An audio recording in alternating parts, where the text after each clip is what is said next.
नमस्कार दोस्तों, राधे राधे। हरियाली अमावस्या श्रावण मास की अमावस्या तिथि को मनाई जाती है।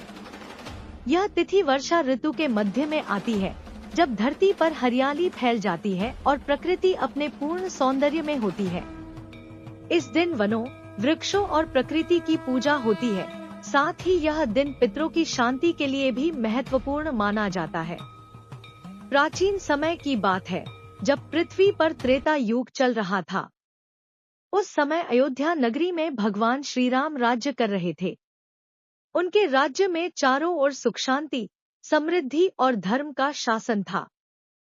सावन मास का समय था और वर्षा अपनी चरम सीमा पर थी।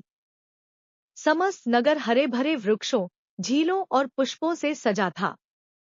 सावन की अमावस्या तिथि को भगवान श्री राम ने अपने भाइयों और नगरवासियों के साथ मिलकर एक विशाल वन महोत्सव का आयोजन किया। इस दिन उन्होंने वन में जाकर वृक्षारोपण किया, देवी देवताओं की पूजा की और प्रकृति के प्रति आभार प्रकट किया। उन्होंने कहा, प्रकृति ही जीवन का मूल है। वृक्षों के बिना जीवन की कल्पना नहीं की जा सकती। यदि हमें पृथ्वी को सुरक्षित रखना है, तो वृक्षों की रक्षा करना और उनका सम्मान करना अत्यावश्यक है। इस प्रेरणा से अयोध्या और उसके आसपास के सभी ग्रामों में वृक्षारोपण की परंपरा प्रारंभ हुई। इस दिन को हरियाली अमावस्या कहा जाने लगा, क्योंकि यह दिन हरियाली और प्रकृति के सम्मान का प्रतीक बन गया। एक बार माता पार्वती ने भगवान शिव से प्रश्न किया, हे नाथ, श्रावण अमावस्या का क्या महत्व है? इस दिन स्त्रियां और पुरुष वनों में जाकर झूला झूलते हैं, गाते जाते हैं और उत्सव मनाते हैं। ऐसा क्यों? भगवान शिव ने मुस्कुराते हुए कहा, हे पार्वती, श्रावण मास की अमावस्या को जब वर्षा से धरती हरी भरी हो जाती है, तब यह तिथि लोक में उत्सव की तिथि बन जाती है। इस दिन वनों की पूजा की जाती है, जिससे मनुष्य प्रकृति से जुड़ता है। यह दिन वन देवी और पितृ देवताओं को समर्पित होता है। इस दिन किए गए श्राद्ध और दान पुण्य का फल कई गुना होकर प्राप्त होता है। अब सुने अन्य कथा। बहुत समय पहले एक गांव में सुदामा नाम की निर्धन स्त्री रहती थी। उसका पति किसान था और हर समय दुर्भाग्य से घिरा रहता था। एक बार हरियाली अमावस्या आई। गांव की स्त्रियां वन में जाकर पूजा पाठ और झूला झूल रही थी। सुदामा भी अकेले ही पास के एक पीपल के पेड़ के नीचे गई और बोली, हे वृक्ष देवता, मेरे जीवन में हरियाली नहीं, केवल दुख है। पर आज मैं तुम्हें जल चढ़ाती हूँ, क्योंकि तुम धरती को हरियाली देते हो। कृपा कर मेरे जीवन में भी कुछ सुख उगाओ। उस रात वृक्ष देवता ने स्वप्न में आकर कहा, हे साध्वी, तूने निस्वार्थ भाव से पूजन किया है। कल से तेरे जीवन में भी हरियाली का उदय होगा। अगले दिन उसके पति को खेत में गड़ा एक कलश मिला, जिसमें कुछ धन और एक देवी की मूर्ति थी। उसके बाद उनका जीवन बदल गया। लोग कहने लगे कि जो हरियाली अमावस्या के दिन वृक्षों और प्रकृति की सच्चे मन से पूजा करता है, उसके जीवन में भी हरियाली आ जाती है। अमावस्या पर सुने सोना धोबिन की कथा। बहुत पुरानी बात है। एक गांव में सोना नाम की एक निर्धन धोबिन अपने पति रामा के साथ रहती थी। दोनों जीवन यापन के लिए दूसरों के कपड़े धोते और सुखाते थे। दिन भर कठोर श्रम करने के बाद भी 2 वक्त का भोजन मुश्किल से जुटता। परंतु सोना बहुत ही धार्मिक और श्रद्धावान स्त्री थी। हर अमावस्या को वह उपवास रखती, पवित्र स्नान करती और भगवान शिव, पितरों और सूर्य को अर्घ्य देती। उसके पास कोई साधन नहीं था, फिर भी वह तुलसी के पत्ते, गंगाजल और मिट्टी के दीपक से पूजा करती। एक दिन की बात है, जब अमावस्या का व्रत आया। सोना सुबह जल्दी उठी, नहा धोकर व्रत के लिए तैयार हुई। लेकिन उस दिन उनके पास घर में न अन्न था, न तेल, न दिया जलाने का कुछ। उसने केवल मन से भगवान को याद किया और तुलसी के पत्ते से दीपक बनाकर उसे जलाया। वहीं पास के राजा की रानी को रात में स्वप्न आया।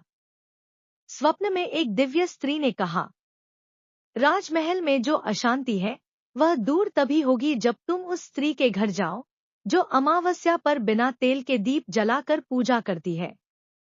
रानी ने राजा से कहा और राजा ने पूरे नगर में ढिंढोरा पिटवाया कि जो स्त्री अमावस्या को बिना तेल का दीप जलाती है वह महल में आए।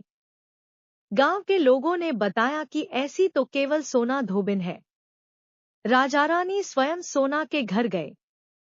छोटी सी कुटिया में उन्होंने देखा कि मिट्टी के दीपक में तुलसी के पत्ते और जल से दीप जल रहा था।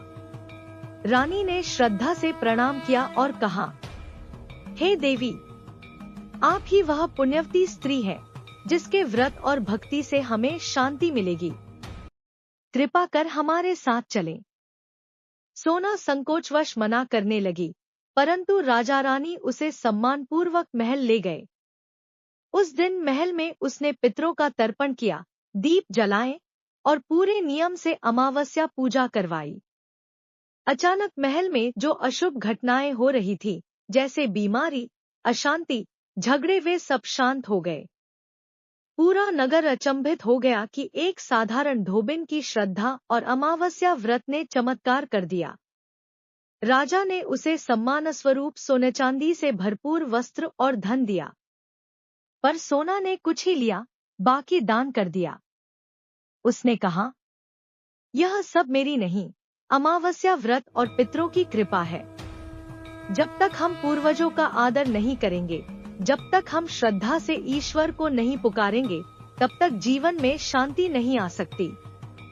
प्रेम से बोलिए भोलेनाथ की जय। एक नगर में एक प्रतापी राजा रहता था। उन्हें एक बेटा था जिसका विवाह हो चुका था। एक दिन राजा की बहू ने चोरी से मिठाई खा ली और नाम चूहे का लगा दिया, जिसकी वजह से चूहा बहुत गुस्सा हो गया और उसने मन ही मन ठान लिया कि वह चोर को राजा के सामने लेकर आएगा। एक दिन राजा के यहाँ कुछ मेहमान आए। सभी मेहमान राजा के कमरे में सोए हुए थे। क्योंकि चूहा को बहुत गुस्सा था, इस वजह से वह रानी की साड़ी को ले जाकर उस कमरे में रख दिया। जब सुबह में मेहमान की आंखें खुली और उसने रानी का कपड़ा देखा, वह यह देखकर हैरान रह गया। जब राजा को इस बात का पता चला तो उसने अपनी बहू को महल से निकाल दिया। महल से निकलने के बाद रानी रोज शाम में दिया जलाती और ज्वार उगाने का काम करती थी। वह रोज पूजा करके गुड़धानी का प्रसाद बांट दी थी। एक दिन राजा उसी रास्ते से जा रहा था तो उसकी नजर उस दिए पर पड़ी।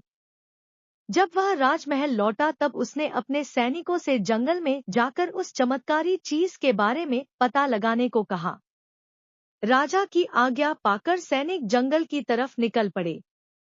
जब वह उस पीपल के पेड़ के नीचे पहुंचे तो उन्होंने वहां देखा कि दिया आपस में बात कर रही थी। सभी अपनी अपनी कहानी बता रही थी।